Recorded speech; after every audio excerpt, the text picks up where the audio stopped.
네, 안녕하십니까. 지난 시간에 이어서 행정수능의 한계에 대해서 같이 살펴보도록 하겠습니다. 지난 시간에 우리가 어디까지 했느냐?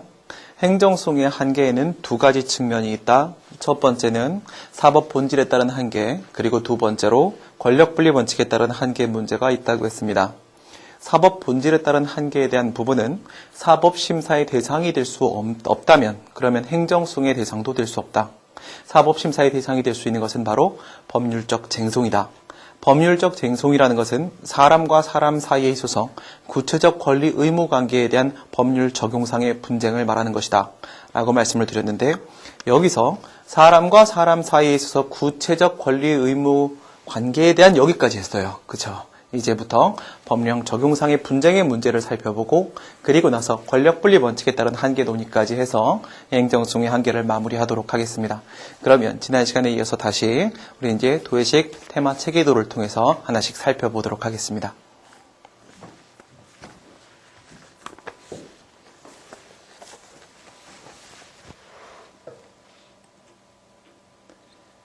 네, 다시 위로 한번 올라가 보시게 되면은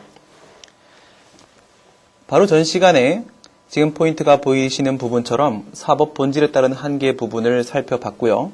이 중에서 구체적 권리 의무에 대한 사건 문제를 살피면서 구체적 사건 부분과 관련돼서 구체적 사건이 아니라 일반적 추상적 규율을 하고 있는 전형적 법규 명령에 대한 규범 통제는 행정수능의 대상이 될 수 있는 것이 아니다 라는 부분까지 살펴봤고요. 그 다음에 권리 의무에 관한 사건만이 행정수능의 대상이 될 수 있는데, 행정상 사실행위의 경우에 있어서는 어떠한 법적 효과도 발생시키지 아니하기 때문에 권리 의무에 관한 문제가 아니어서 행정수능의 대상이 될 수 없다라고 했고요. 그 다음 객관적 소송은 주관적 소송이 국민의 권익구제를 주된 목적으로 하는 데 반해서, 객관적 소송은 이것은 권익구제와 관련이 없기 때문에 행정법규의 정당한 적용의 문제로서 행정수능의 대상이 될 수 없다라고 말씀을 드렸고, 또한 우리 그 처분의 근거 법규가 되고 있는 공법이 오직 공익만을 보호할 뿐이지 사익을 보호하고자 하는 취지가 인정되지 않는다면 그것은 권리 의무에 대한 문제가 아니어서 또한 행정수능의 대상이 될 수 없다라는 반사적 이익에 대한 논의까지 우리가 진행을 했습니다. 그렇다면 이제 양가로 2번에 있는 법령 적용 가능성과 관련된 논의를 한번 시작을 해보도록 하겠습니다. 통치행위와 특별권력관계, 그리고 재량행위 판단 여지에 대한 문제가 있는데요. 여러분들이 사례 문제를 푸실 때는 통치행위, 특별권력관계, 재량행위 판단 여지, 그리고 무명항고 소송, 이렇게 총 4가지를 밑에 있는 권력분리 원칙에 따른 한계 부분까지 포함시키는 거죠. 이 4가지를 통상 여러분들이 행정수능의 한계와 관련돼서 논의를 하게 됩니다. 사례 문제를 풀 때 그렇게 우리가 많이 적용을 시키게 되죠. 첫 번째 통치행위에 대한 부분을 한번 생각을 해보도록 하겠습니다. 통치행위라는 것은 고도의 정치성을 가지는 국가기관의 행위로서 법적 구속을 받지 않으며 법적인 판단이 가능함에도 불구하고 사법심사의 대상에서 제외되는 행위를 우리가 통치행위라고 합니다. 이것은 말이죠. 여러분들이 통치행위 개념 요소라고 하게 되면 2가지를 기억을 해주시면 되는데, 첫 번째는 고도의 정치성을 가지는 국가기관의 행위다. 고도의 정치성. 그 다음 2번째, 사법심사의 대상에서 제외되는 행위다. 사법심사 배제. 그렇죠. 고도의 정치성, 그리고 사법심사 배제. 사법심사 배제라는 개념 요소를 가지고 있는 것이 바로 통치행위라면, 통치행위는 바로 법이 적용될 수 없어서 사법심사의 대상, 행정소송의 대상이 될 수 없는 행위라는 것, 우리가 그 정의로부터도 충분히 알아낼 수 있겠습니다. 조금 더 자세한 내용은 교재를 통해서 같이 확인을 해보도록 하겠고요. 그 다음 이제 2번째, 특별권력관계에 대한 문제를 살펴보도록 하겠습니다. 공법상 근무관계나 공법상 감독관계, 공법상 영조물 이용관계, 공법상 조합관계와 같이 특별권력관계, 종래의 특별권력관계로 분류되었던 그와 같은 법률관계를 우리가 현재로서도 특별권력관계로 인정할 수 있을지, 이와 같은 논의가 있습니다. 특별권력관계라는 것은 특별한 국가 영역 내에서 행정 목적 달성을 위해서 특별 권력 주체에게 포괄적 지배권이 부여되는 특별한 신분에 있는 자가 이에 복종해야 되는 것을 그 내용으로 하는 그런 관계를 우리가, 그러한 포괄적 지배 복종 관계를 특별 권력 관계라고 하는데요. 이와 같은 특별 권력 관계도 통치행위와 마찬가지로 법치주의 적용 및 사법심사 가능성이 배제된다는 특징이 있습니다. 법치주의가 적용되지 않아서 사법심사의 대상이 될 수 없다는 것은 바로 법령 적용 가능성이 부정된다는 의미입니다. 그리고 재량행위와 판단 여지에 대한 문제로 한번 넘어가 보도록 하겠습니다. 여러분들 사례 문제 푸실 때 항상 기속행위와 재량행위를 그렇게도 구별을 하시지요. 재량행위라는 것은 과연 무엇인가요? 행정법규에서 정한 요건이 충족된다고 하더라도 행정청의 그 행위 여부는 결정재량을 말하는 것이겠죠. 그 행위 내용, 법적 효과에 관한 선택 가능성이 인정되는 행정행위를 말합니다. 선택 가능성이 인정된다는 것은 바로 선택재량을 말하는 것이겠죠. 이와 같은 재량행위의 경우에 있어서는 그 재량권의 한계를 준수하는 범위 내에서는 위법적법에 대한 문제가 발생하지 않기 때문에 위법적법에 대한 문제가 발생하지 않는다면 당연히 사법심사의 대상이 될 수 없는 것이겠습니다. 물론 위법적법에 대한 문제가 발생하지 않고 단지 정당, 부당의 문제만 발생한다고 하더라도 행정심판의 경우에 있어서는 위법적법과 함께 즉 합법성 한계에 대한 통제뿐만 아니라 합목적성 한계에 대한 통제도 가능한 행정심판의 대상은 될 수 있을 것입니다. 하지만 그렇다고 해서 행정소송의 대상이 될 수 있는 것은 아니겠죠. 그리고 판단 여지라는 것은 과연 무엇인지 보도록 하겠습니다. 판단 여지라는 것은 행정법규의 법률 요건 부분에 불확정 개념, 즉 추상적이고 다의적인 개념이 사용이 되고 또한 그것이 전문적이고 정책적인 영역에 대한 문제로서 그 행정기관, 행정청의 평가와 결정에 대해서 사법부가 그 정당성을 판단하는 것이 불가능하거나 곤란하거나 합당하지 않아서 행정청의 그와 같은 독자적 판단을 존중해 줄 수밖에 없는 어떠한 한계 영역이 존재하게 되는데 그와 같은 한계 영역을 우리가 바로 판단 여지라고 하게 됩니다. 사법부가 그에 대한 판단을 할 수 없는 사법부의 그 비전문성으로 인해서 판단이 곤란한 영역이니까 역시 사법심사의 대상이 될 수가 없을 것입니다. 하지만 이따가 보시면 아시겠지만 통치행위라고 해서 모두 다 사법심사의 대상이 될 수 없는 것은 아니고 또한 특별권력관계를 현재 실질적 법치주의 하에서 전면적으로 인정할 수 있는 것도 아니며 재량행위에서 재량권의 한계를 준수하면 사법심사의 대상이 될 수 없다고는 하지만 과연 그 한계를 준수했는지 여부에 대한 판단은 또한 명백한 것이 아니라는 점에서 판단 여지라고 해서 그것이 행정청의 무제한적인 판단의 자유를 인정하는 것은 아니라는 점에서 통치행위, 특별권력관계, 재량행위, 판단 여지라고 할지라도 일정한 범위 내에서의 사법심사 가능성, 행정소송의 대상성을 인정할 수도 있을 것입니다. 그와 같은 내용은 우리 교재를 통해서 조금 더 자세히 보도록 하겠고요. 그러면 권력분립 원칙에 따른 한계, 이 부분에 권력분립 원칙에 따른 한계에 대한 문제로 넘어가 보도록 하겠습니다. 맨 밑으로 이렇게 내려와 보시게 되면은 권력분립 원칙에 따른 한계와 관련된 논의를 시작하기 전에 무명항고송 시작 전에 행정상 법률관계에 대한 논의가 이렇게 들어가고 있어요. 방금 전에 여러분들이 보셨을 때 사법 본질에 따른 한계에 대한 문제는 그 법률적 쟁송과 관련돼서 굉장히 다양한 내용들이 포함이 되어 있었습니다. 그럼에도 불구하고 권력분립 원칙에 따른 한계에 대한 논의는 오직 무명항고송에 대한 논의밖에는 없어요. 그래서 여러분들이 권력분립 원칙에 따른 한계는 어렵지 않게 공부를 하실 수 있을 것 같은데요. 이와 같은 무명항고송에 대한 문제는 어디에서 논의되는 것인지 행정상 법률관계에 대한 이 구분을 통해서 한번 살펴보도록 하겠습니다. 여기서 이 행정이라는 것은 행정작용을 말하는 것인데요. 행정작용에 항상 공법작용만 있는 것은 아니고 사법작용도 포함되기 때문에 그에 관한 법률관계로서의 행정상 법률관계에는 공법관계와 함께 사법관계도 함께 포함이 됩니다. 공법관계에는 다시 권력적 공법관계와 비권력적 공법관계가 이렇게 포함이 돼요.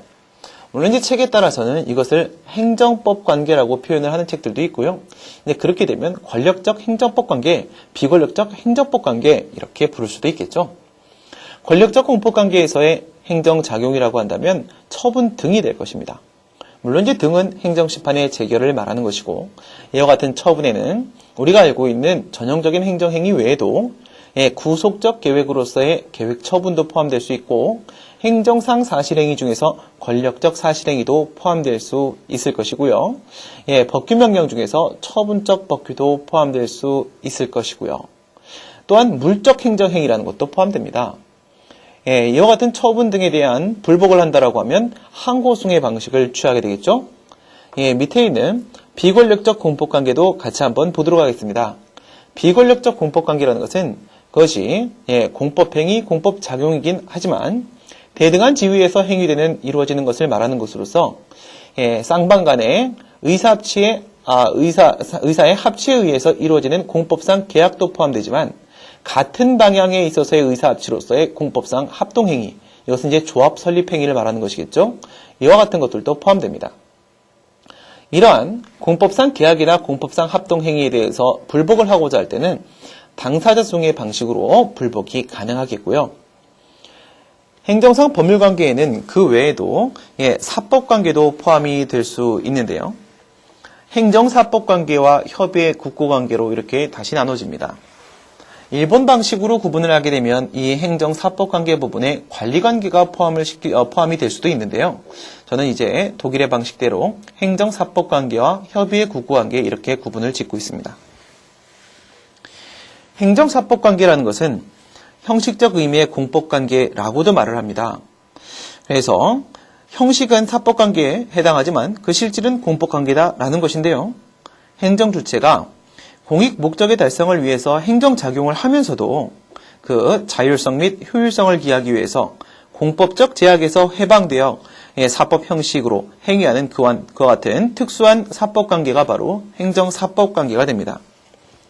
행정주체는 일정한 경우에 공익 목적으로 공행정작용을 하면서도 공법 형식을 취할 것인지 아니면 사법 형식에 의할 것인지 그 선택이 가능한데요.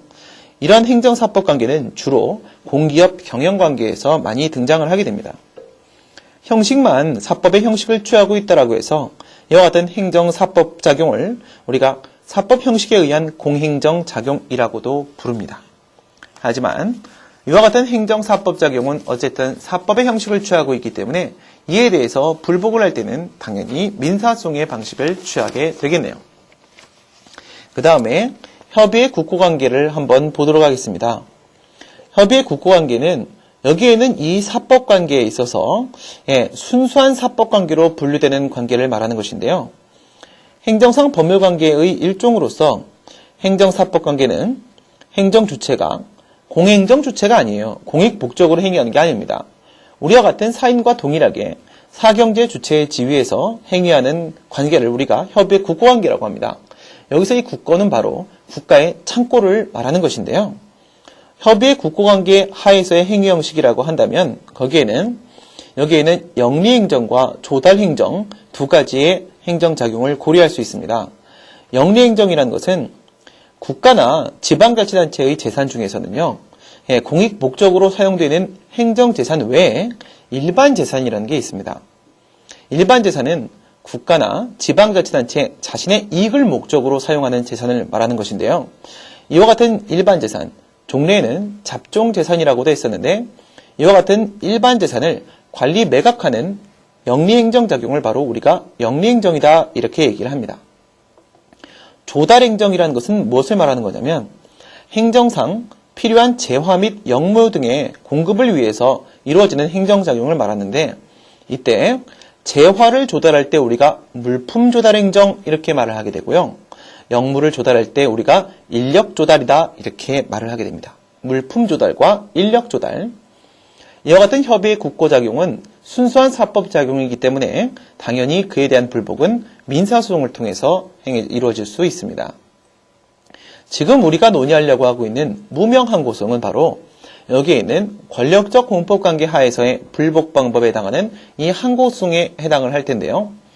우리 행정소송법 제4조를 보시게 되면 행정소송법 제4조에서는 항고소송의 종류를 취소송과 무효등왕소송 그리고 부작위 위법행위소송으로 제1, 제2, 제3호에서 세 가지로 이렇게 정해놓고 있습니다. 이것은 행정소송법에서 정해놓은 항고소송이라고 하여 법정항고소송이라고 하고요. 우리가 지금 논의하려고 하고 있는 이 무명항고소는 행정소송법에서 정해놓은 것 외의 항고소송에 해당하기 때문에 법정 외 항고소송이라고도 하고 행정소송법에서 그 이름을 정해주지 않아서 이름이 없어요. 그래서 무명항고소송이라고도 하게 됩니다. 이와 같은 무명항고소송을 과연 인정할 수 있겠는가? 이와 같은 문제가 생기게 되는데요. 잠시 판서를 통해서 행정상 권리구제수단에 대한 전반적인 내용을 살펴보고 그리고 다시 테마 체계도를 통해서 그 다음 무명항고소송에 대한 내용을 연결지어 보도록 하겠습니다.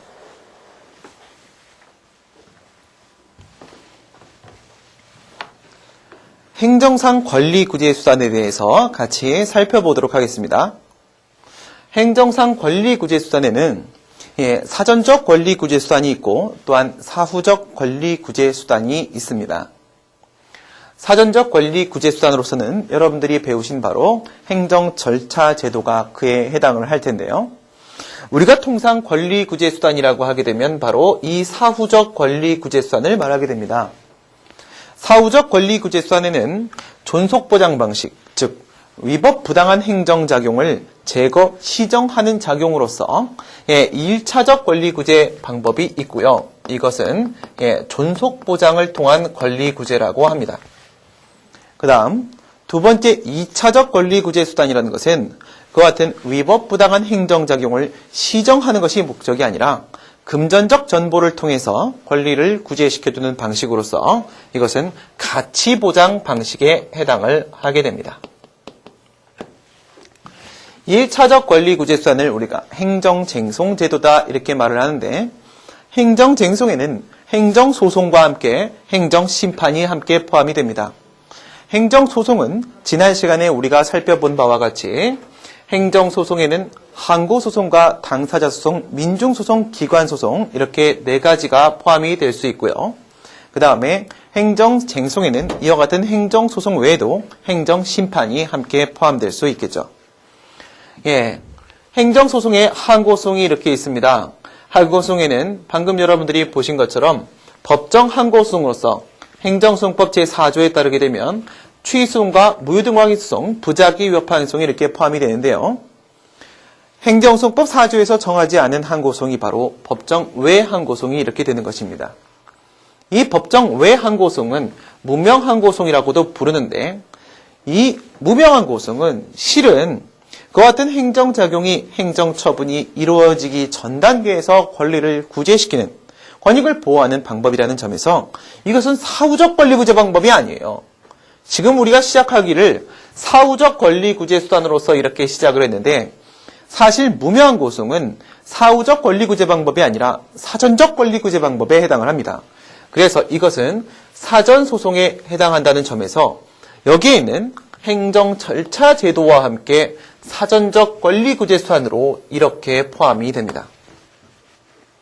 그 외에 행정소송으로서 당사소송은 실질적 당사소송과 형식적 당사소송으로 이렇게 구분이 되고요. 이것은 우리 당사소송 파트에서 테마에서 같이 확인해 보도록 하겠습니다.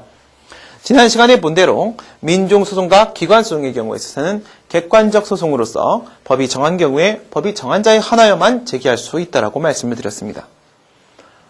그리고 행정소송 외의 행정심판에는 행정심판법 제5조에 따랐을 때 취소심판과 무효등왕의 심판, 의무행심판이 이렇게 포함이 됩니다. 그리고 2차적 권리구제 수단으로서는 위법한 경우에 있어서의 행정상 손해배상제도와 함께 적법한 공권력 행사에 따른 가치보장 방식으로서 행정상 손실보상 제도가 이렇게 포함될 수 있죠. 우리가 지금 살펴보려고 하는 것은 바로 무명항고소송, 이와 같은 사전소송으로서의 무명항고소송을 과연 인정할 수 있겠는가? 이게 행정소송의 한계에서 권력분리 원칙에 따른 한계 부분에 해당을 하게 될 겁니다. 그리고 방금 전에 우리가 살펴봤던 행정상 법률관계 부분에서 특별 권력관계에 대한 논의가 잠시 등장했었는데요. 그 부분 한번 확인을 해보도록 하겠습니다. 행정상 법률관계에는 공법관계와 사법관계가 이렇게 포함이 됩니다. 방금 전에 우리가 봤던 부분이죠. 여기에는 권력적, 비권력적 공법관계가 포함되고 사법관계에는 행정사법관계와 그리고 협의의 국고관계가 이렇게 포함된다고 했어요. 실은 우리가 위에서 사법 본질에 따른 한계, 그 중에서도 법령 적용 가능성과 관련돼서 특별권력관계 논의를 했었는데 그 특별권력관계에 대한 논의를 밑에서 우리가 다루고 있는 행정상 법률관계 측면에서 본다면 이곳에 해당을 합니다. 이 권력적 공법관계에서 일반 권력관계가 우리가 통상 논의하는 처분 등에 대한 문제와 항고송에 대한 문제라고 한다면 특별권력관계는 이 권력적 공법관계에서 일반 권력관계에 대비되는 개념으로서 논의되는 것이 바로 특별권력관계에 해당을 합니다. 이것은 위에서 우리가 살펴봤던 내용을 잠시 이 체계를 가지고 확인을 해본 것이고요. 그럼 다시 우리 행정수송의 한계에 대한 테마 체계도를 통해서 그 다음 내용을 연결해 보도록 하겠습니다.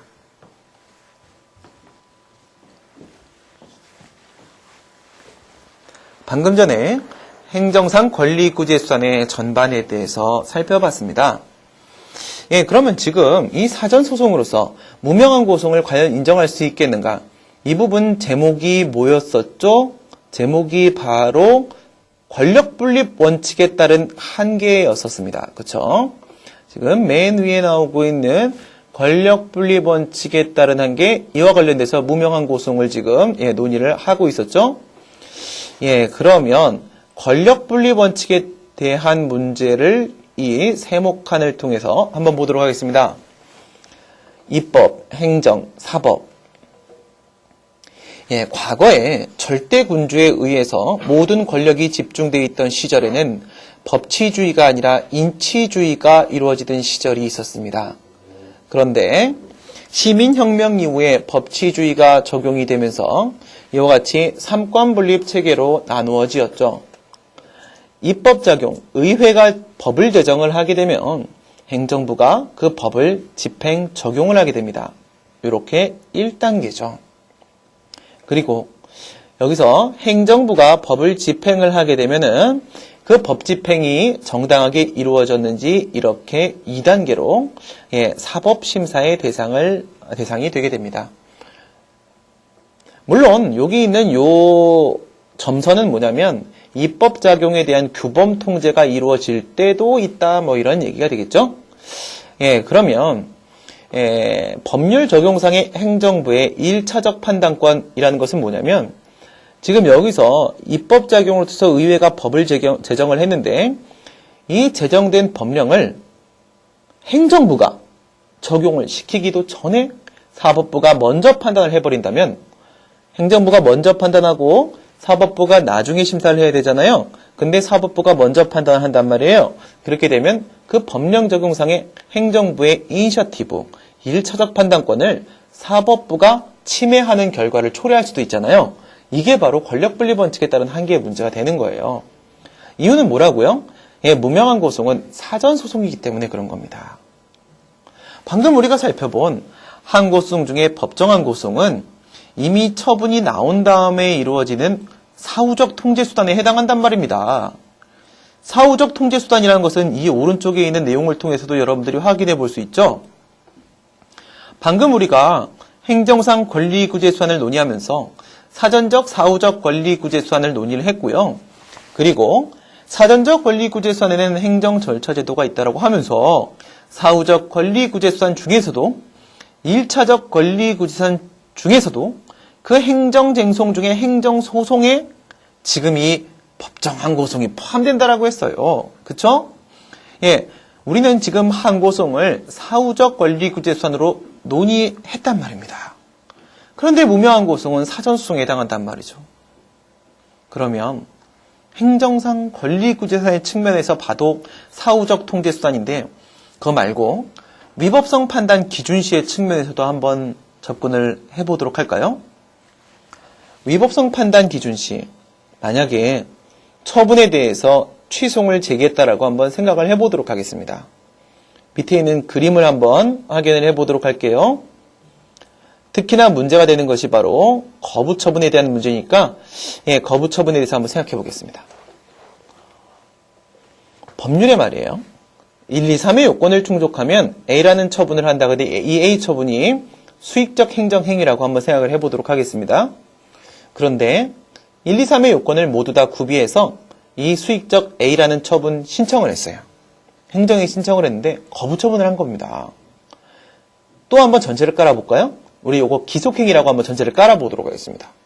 그러면 요건을 모두 구비해서 이와 같이 뭐 건축허가 처분 신청, 허가 처분 신청을 했다면 행정청은 당연히 기계적으로 집행을 해야 되는 거니까 그 허가 처분을 해줘야 됐었을 거예요.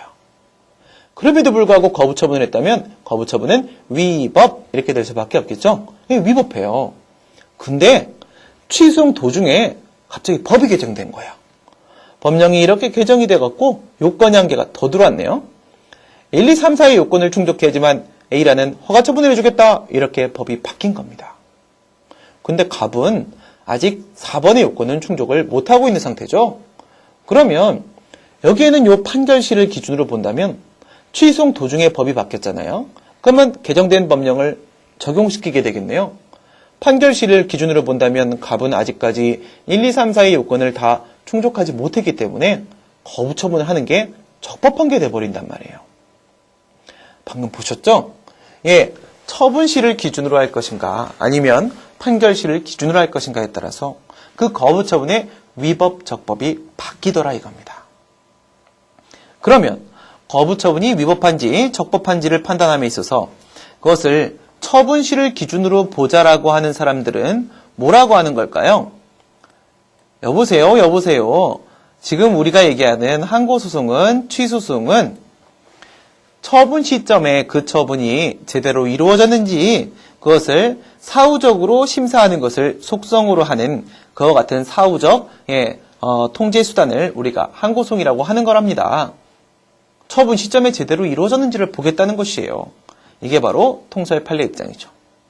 그런데 판결 시설을 주장하시는 분들은 뭐라고 하는 거냐면 현행 법규를 기준으로 봤을 때 과연 그 처분 등의 효력이 유지될 수 있겠는가? 그러니까 아까 전에 판결시를 기준으로 본다면 요건이 구비가 안 됐죠? 요건이 구비가 안 됐기 때문에 그 현행 법규를 기준으로 본다면 개정법령을 기준으로 본다면 처분의 효력이 유지가 될 수 없을 거 아니겠습니까? 그래서 판결시를 기준으로 보자라고 하는 분들도 계세요. 그러니까 통설 판례의 입장을 따르게 된다면 처분시설의 네모 이렇게 되어 있죠? 그러면 이건 사후적 심사제도 아닙니까? 그렇습니다. 항고소송은 행정상 권리구제수단의 측면에서 보더라도 위법성 판단 기준시의 측면에서 보더라도 전부 사후적 통제수단이라고 볼 수밖에 없어요.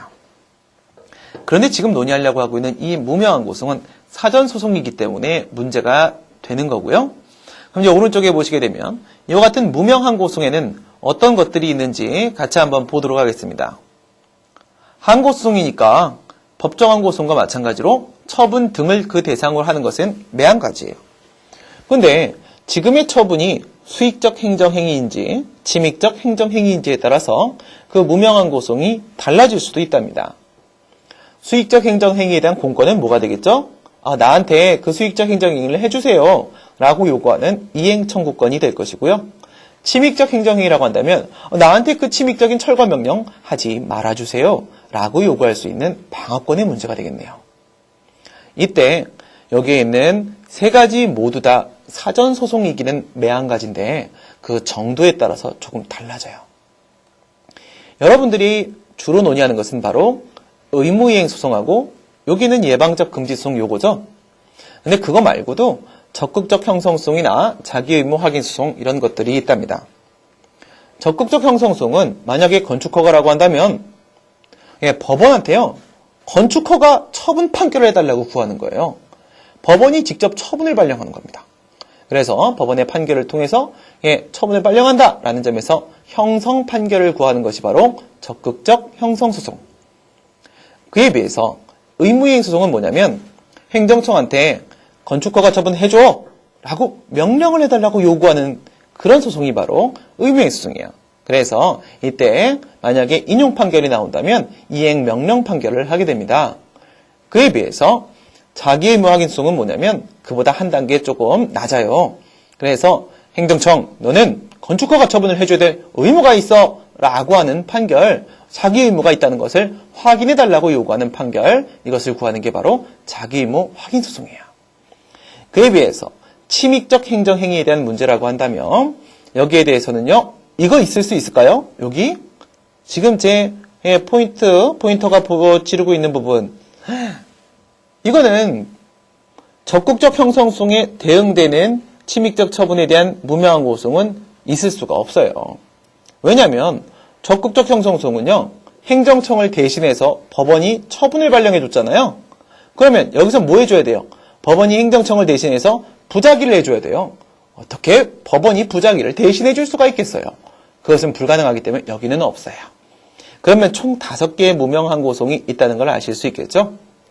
의무이행 소송에 대응시켜 본다면, 그와 같은 침입적 철거 명령 처분 하지 마! 라고 명령을 구하는 거, 이게 바로 예방적 금지 소송이에요. 금지 명령을 해달라는 거죠.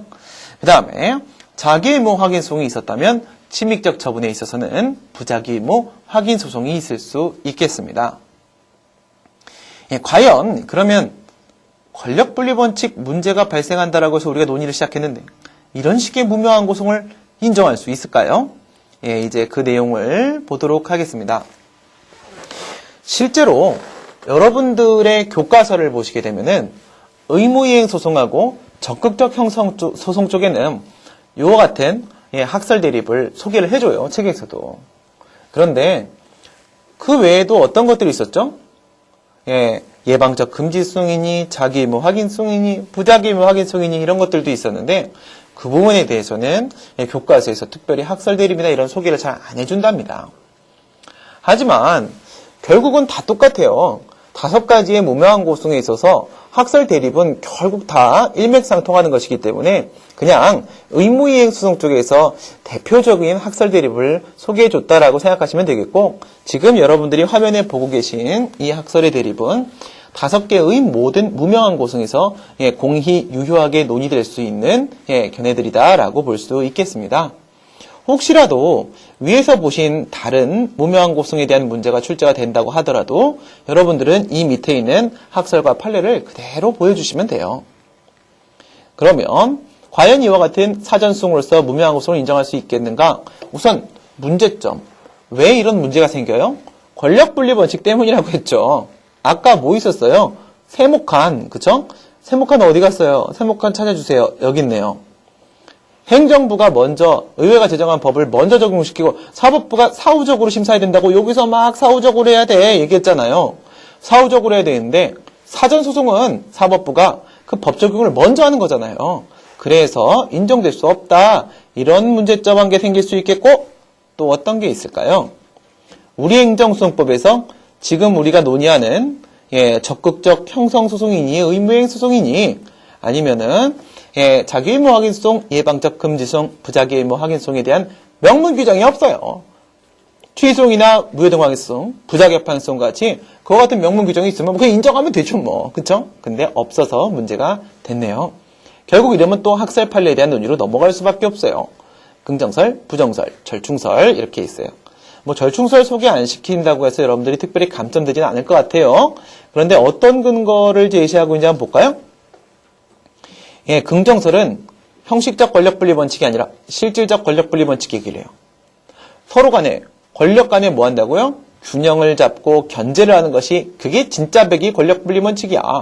그러니까 지금 이와 같은 사전소송을 통해서라도 권력의 균형을 잡을 필요가 있어. 오히려 실질적 권력분리 원칙에 부합해 라고 보는 게 바로 긍정설. 여러분들 행정소송법 제4조 1호에 보시게 되면 취소에 대한 규정을 두면서 취소 또는 변경을 할 수 있다라고 되어 있는데요. 그 변경의 의미를 뭐라고 볼 것인가? 여기 보면 적극적 변경, 여기 보면 소극적 변경 이렇게 되어 있는데요. 이게 결정적인 차이가 그거예요. 사전적 변경을 허용하면 적극적 변경이 되는 것이고요. 사후적 변경만 인정하면 소극적 변경이 되는 거거든요. 그래서 지금의 사전소송을 인정할 수 있겠는가 문제는 또 행정소송법 4조 1호에 있는 변경의 의미를 무엇으로 볼 것인가와 밀접한 관련이 있답니다. 그래서 변경을 적극적 변경으로 보는 긍정설의 입장에서는 사전적 변경이 가능해지니까 행정소송법을 종합적으로 해석해 봤을 때 예, 이런 사전수송도 인정할 수 있어. 이렇게 봐요. 또 긍정설은 행정소송법 4조에서 예, 취수송, 무효등광인수송, 부작여파인수송에 대한 규정은 이건 예시 규정일 뿐이니까 플러스 알파도 있을 수 있어. 이렇게 본답니다. 그에 비해서 부정설의 견해는 무슨 또 실질적 권력분리 번칙이니 자꾸 말 만들지 마. 권력분리 번칙에 위반되는 거야. 행정부가 먼저 판단하고 사법부가 나중에 심사하는 거야. 행정부의 이니셔티브 선결권, 1차적 판단권을 아이고 죄송합니다. 네. 선결권을 침해하게 되지 않니? 예, 그래서 선결권 침해라는 측면에서 안 돼. 그리고 행정소송법 4조 1호에 있는 변경은 사후적 변경만 허용되는 것이야 라고 해서 소극적 변경만 인정된다라고 보고 항고송의 종류, 행정소송법 4조에 있는 항고송의 종류 3개가 전부야. 이건 열거 규정이었어. 이렇게 봅니다.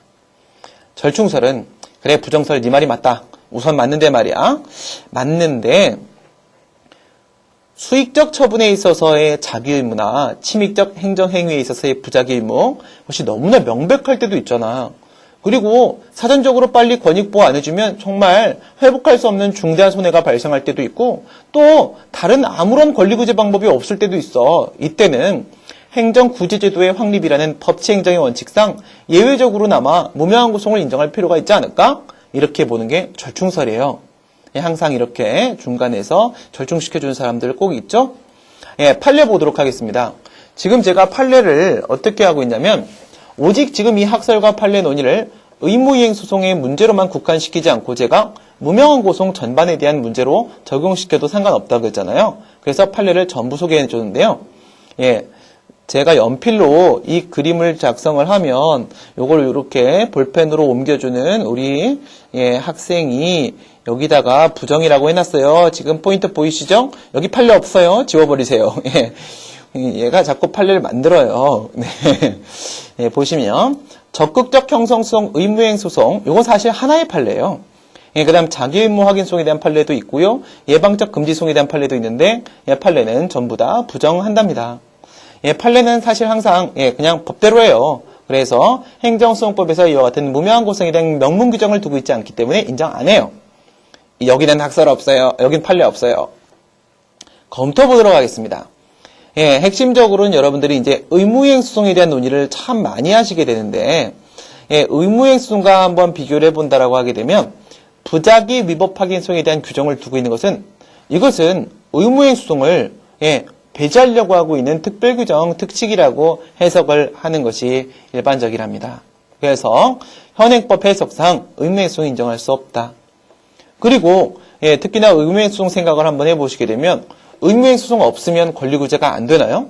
그것도 아니죠. 엄연히 부작위부터 상황을 시작한다라고 하더라도 부작위 합한 소송을 제기하고 그에 따른 처분 의무를 인정하고 다시 거부 처분을 하게 되면 거부 처분에 대한 항고소송을 제기하고 다시 인용 판결을 받으면 재처분 의무가 인정되고 그래도 말을 안 들으면 간접강제 수단도 준비가 돼 있답니다. 행정소송법에서 정해놓고 있는 권리구제 방법을 통해서도 충분히 실질적이고 실효적인 권리구제가 가능해요. 그래서 무리해서 우리가 의무행소송 등의 무효한 고송을 인정할 필요까지는 없다고 보여지고요. 현행법 해석상 인정될 수 없다는 거예요. 그렇다고 제가 무효한 고송의 도입을 부정하는 그렇게 나쁜 사람은 아니고요. 이렇게 소송 형식은 사실 입법 정책적 문제이기 때문에 우리가 법 해석을 통해서 해결할 수 있는 문제라고 볼 수 없으니까 입법적 해결을 통해서 우리가 개정을 통해서 해결해 볼 수 있는데 행정소송법 개정안에 보시게 되면은 부작위 여파인 소송을 없애버리고 의무행 소송과 예방적 금지 소송, 예방적 부작위 소송에 대한 규정을 도입을 하고 있어요. 그래서 이 개정안이 통과가 되면 이와 같은 모든 문제는 다 해결이 될 수 있겠죠? 하지만 여러분들의 시험은 굉장히 어려워질 거예요. 법이 다 개정됐으니까 처음부터 다시 공부해야 된답니다. 그래서 시험이 끝나기 전까지는 법이 개정되지 않기를 국민의 권리구제가 조금 미흡한 상태로 남아있기를 기도하는 게 좀 더 낫지 않을까요? 여러분들의 권리는 누가 구제시켜줘요? 그쵸? 지금까지 우리 그래서 이렇게 전체적인 행정소송의 한계에 대한 논의를 쭉 살펴보았습니다. 그러면은 잠깐 쉬었다가 우리 교재를 통해서 전체적인 내용 빠른 속도로 이렇게 해결을 해보도록 하겠는데요. 우선 지금까지 뭐뭐에 대해서 살펴봤는지 기억나시죠? 사법 본질에 따른 한계, 권력분리 원칙에 따른 한계, 이렇게 두 가지에 대한 내용 중에서 요 중간은 바로 사법 본질에 따른 한계 중에서도 구체적 권리 의무와 관련된 문제, 구체적 사건에 대한 문제로서 규범 통제 논의를 했고, 이 밑에 무명한 고소에 대한 논의는 바로 권력 분리 원칙에 따른 한계에 대한 내용이었었습니다. 그러면 지금까지 우리가 행정수의 한계에 대한 테마 체계도를 통해서 전체적인 내용을 우리가 그림을 통해 확인을 해봤습니다. 그럼 잠시 쉬었다가 교재를 통해서 조금 더 자세한 내용 같이 확인해 보도록 하겠습니다. 수고들 많이 하셨습니다.